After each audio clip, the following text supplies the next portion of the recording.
कहावासी आवो ताड़े आजन बाजन अवरु साजन लोग हे कहावासी आवेला आजन बाजन अवरु साजन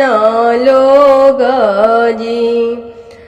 आरे कहाँ से आवे नी महादेव मुठी भरी लांगली हले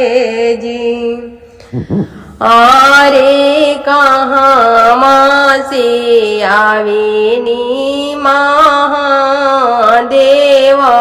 मुठी भरे लांगली हले भंगिया धतुरली हले जी पूर्व से आवेला आजन बाजन अवरु साजन लोग जी पूर्व से आवेला आजन बाजन अवरु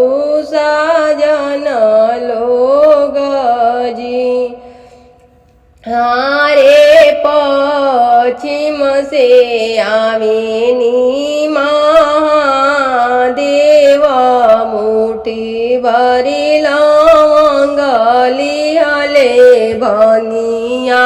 धतुरली हले जी आरे पश्चिम से आवे नी महादेव मुठी भरी लांगली हले भंगिया धतुरली हले जी कहाँ उतार बुआ जन बाजन अवरु साजन लोग जी कहाँ उतार बुआ जन बाजन अवरु साजन लोग जी आरे कहाँ उतार महादेव मुठी भरी लांगली हले भंगिया धतुरली हले जी दुआरे उतार बुआ जन बाजन अवरु साजन